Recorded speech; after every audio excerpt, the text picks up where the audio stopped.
from ABC 7, live breaking news.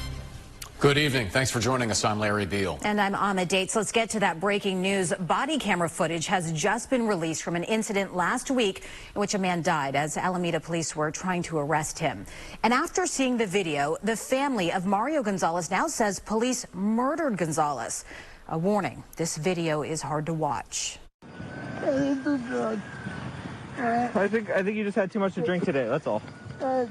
Okay? He's going unresponsive. Copy. Mario. 910 custodial. Mario. Police say the 26-year-old died of a medical emergency during this arrest last Monday morning. Alameda police body cam video shows that as officers attempted to place Gonzalez's hands behind his back, he lost consciousness. Police say they did not use excessive force. But the family says that's not what the video shows and that Gonzalez complied with the officers at the scene. They believe the weight the officers put on Gonzalez's head and back is what killed him. Yesterday, my family and I saw the footage, and we know what really happened. Alameda police officers murdered my brother Mario. The Alameda County Sheriff's Office, which is investigating the incident, said today that it's waiting for toxicology and autopsy results. We reached out to Alameda Police for comment. We have not yet heard.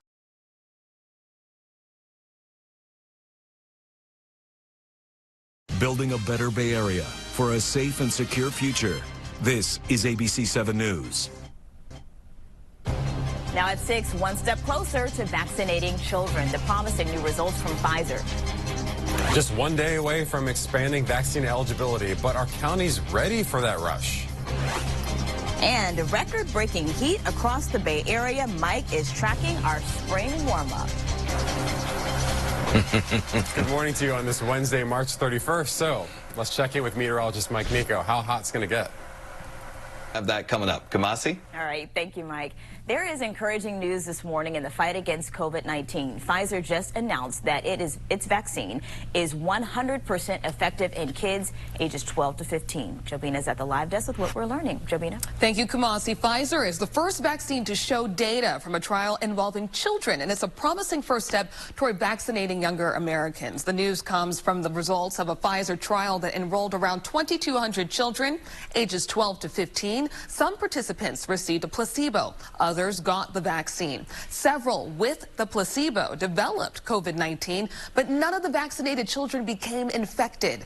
Dr. Ashish Jha with Brown University says this is promising news. This is like really a high level of efficacy. 100% of kids were vaccinated.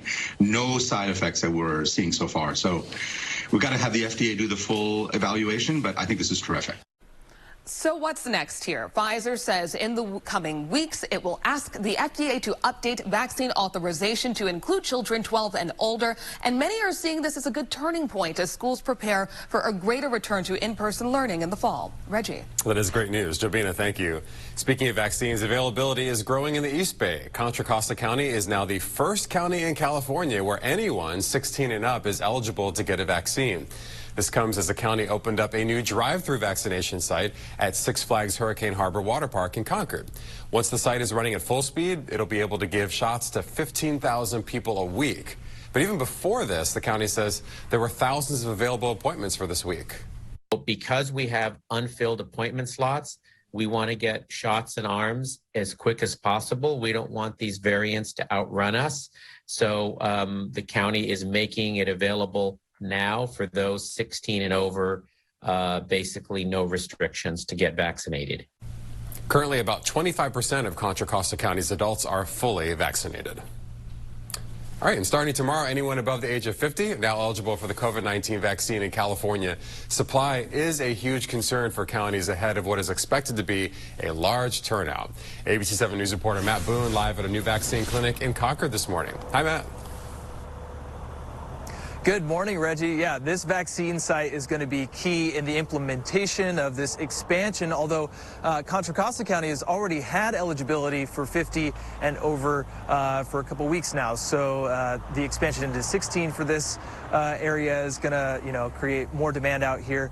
But overall, the state tomorrow is going to be moving into that 50 and over tier tomorrow, and that's going to cause a lot of demand as well as people seek their appointments. So far, the state says about 2 million Californians over the age of 50 have already at least received one shot, but there's still 11 million people in that age group that have not been vaccinated at all. So this decision is being made with the knowledge that an increasing supply and steady supply of vaccine is heading our way. But what has always been the challenge for counties and healthcare providers is that it's hard to schedule appointments just on the promise of having that increased dose allocation. So even with these mass vaccination sites running at full capacity, it will take weeks to administer that many doses. A member of the California Vaccine Advisory Board says that rush to find an appointment on the website tomorrow will be something like we haven't done since the pandemic began. In a way, it feels like we're trying to get concert tickets. And that's my other concern. When people start going online on April 1st, how long are they going to be waiting? The state expects to get 2.5 million doses a week by mid-April. That'll expand to 3 million doses by the end of April.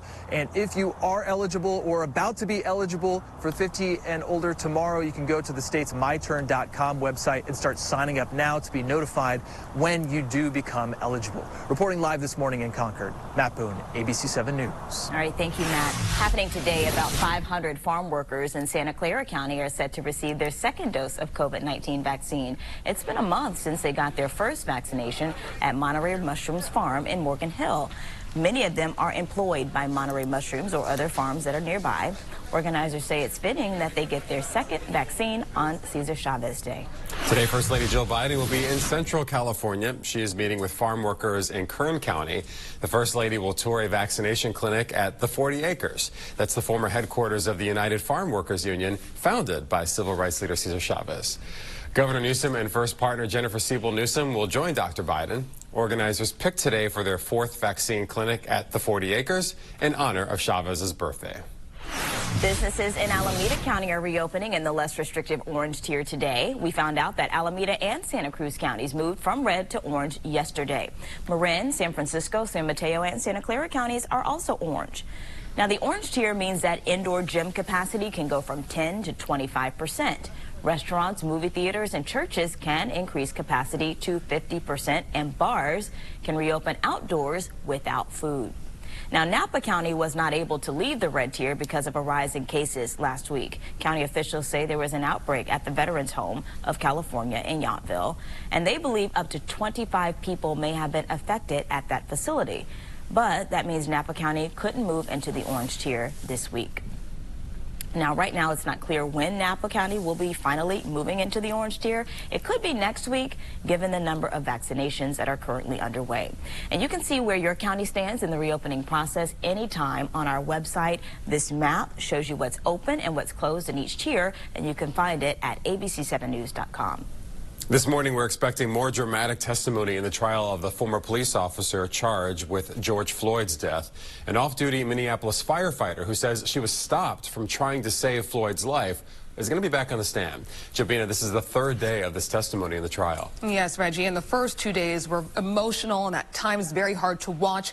Yesterday, firefighter Genevieve Hansen told the court when she first walked up to the scene and saw George Floyd's condition, she was immediately concerned. At the time, Hansen was off duty but did identify herself as a firefighter. Hansen says she asked if she could provide medical help or at least show officers how to check for a pulse and perform first aid. In the courtroom, there was a tense exchange with Derek Chauvin's defense attorney. He claimed Chauvin was distracted by a crowd that showed up, which prevented him from responding to George Floyd's rapidly deteriorating condition, then suggested the same thing would have happened to Hansen. I would be confident in doing my job, and there's nothing anybody could say that would distract me. There was a man being killed. I would have been able to provide medical attention to the best of my abilities, and this human was denied that right. The judge ended the day halfway through Hansen's testimony. He reprimanded her for her interaction with the defense attorney. The trial is set to resume at 7 a.m. our time. Reggie and Kamasi. All right, thank you, Jobina. Popular hummus brand Sabra recalling one of its products. What they say may have gone wrong. Williams, cut it! Keanu Williams finishing strong. Stanford is heading to the Final Four. We're going to show you the shots that got them there. That was exciting. Let's take a look at what's going on from Sutro Tower. It's 58 degrees with a light northeasterly breeze. Your activity planner is all about being warm to hot today with record highs and extreme tree pollen. We'll talk more about those numbers and how long they'll last coming up after the break.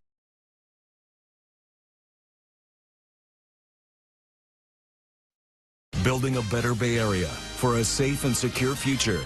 This is ABC 7 News. Now at 6:30, a different kind of thrill happening at this local water park, the mass vaccination site that just opened in the East Bay as one county expands eligibility to all adults. And alarming allegations against a rising star in the Republican Party. The claims the Justice Department is investigating this morning. And a record-breaking spring warm-up across the Bay Area. Mike is tracking those temperatures. Yes. Good morning, everybody. It's Wednesday, March 31st. And friend, you have on your 80s jacket because why? Because it's going to be in the 80s today, Mike. Is that really the only reason you broke that out? Come on. No, because I thought, I'm feeling myself today. Okay. Like, I just woke up and I said, he's going to wear this pink shirt, he's going to wear this green tie, it's Easter week, this 80s thing is going to come out, put this little pin on it, and then... Done. Ta-dow. Yes. That pin. That pin. Though, it always completes every outfit. Brings it all together. It does. Brings it all together. It does. I love it. That's awesome, Reggie. All right, let's talk about what's going on weather-wise. As Reggie mentioned, 80s today. Yes, record-setting. All right, thank you, Mike. Well, one Bay Area county is way ahead of the rest of us when it comes to vaccine eligibility. Contra Costa just opened up appointments to anyone who is over the age of 16. And if you want one, now is the time to book it. ABC 7 News reporter Matt Boone showing us the new drive-up site in Concord this morning. Matt?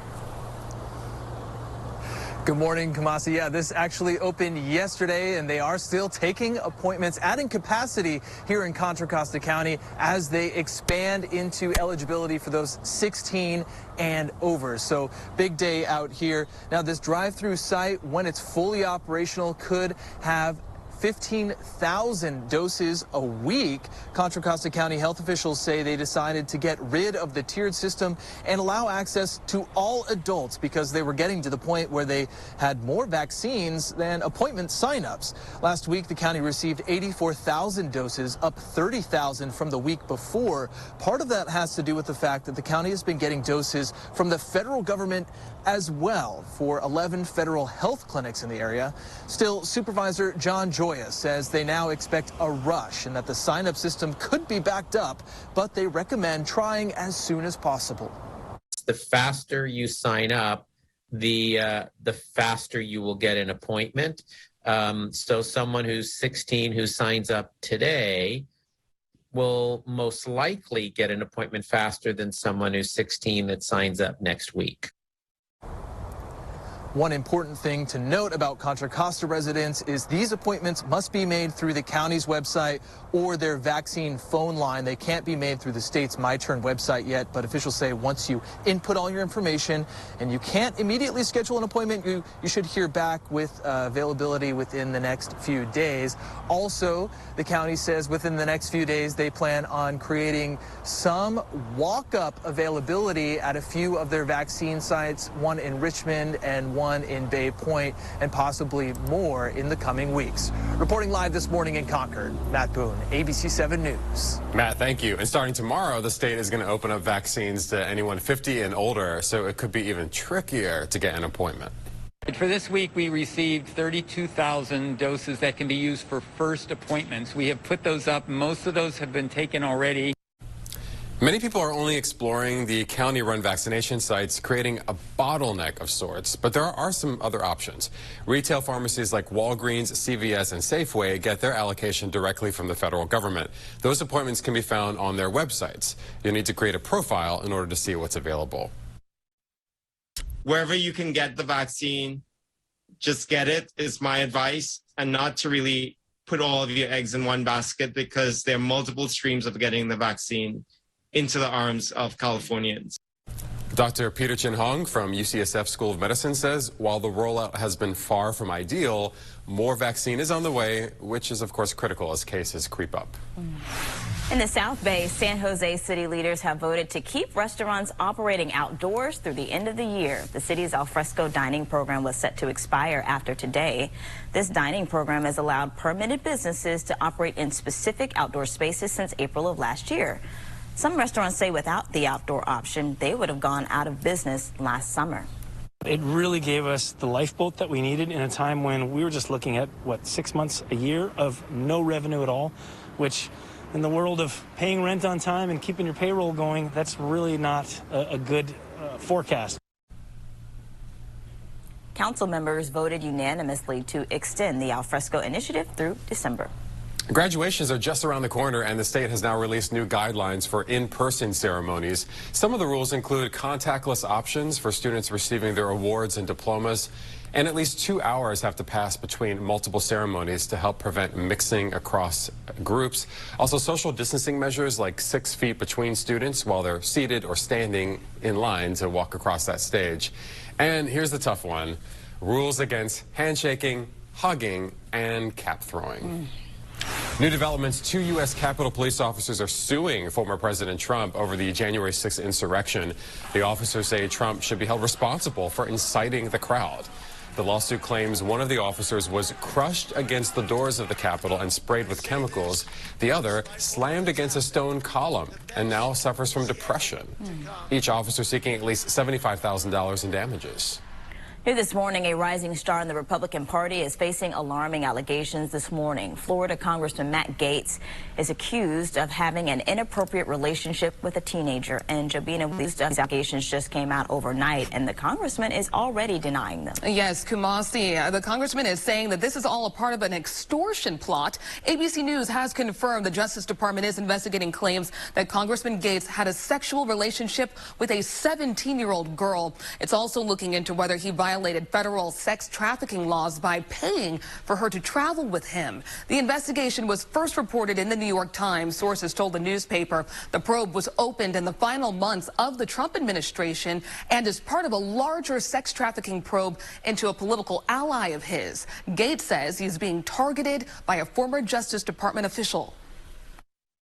On March 16th, my father got a text message demanding a meeting wherein a person demanded $25 million in exchange for making horrible sex trafficking allegations against me go away.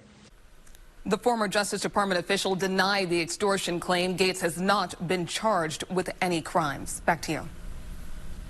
All right, thank you, Jovina. Today, President Biden is heading to Pittsburgh to unveil more about his $3 trillion infrastructure plan. There are 2 phases of it. Phase 1 focuses on rebuilding the nation's roads, water systems, technology, and clean energy.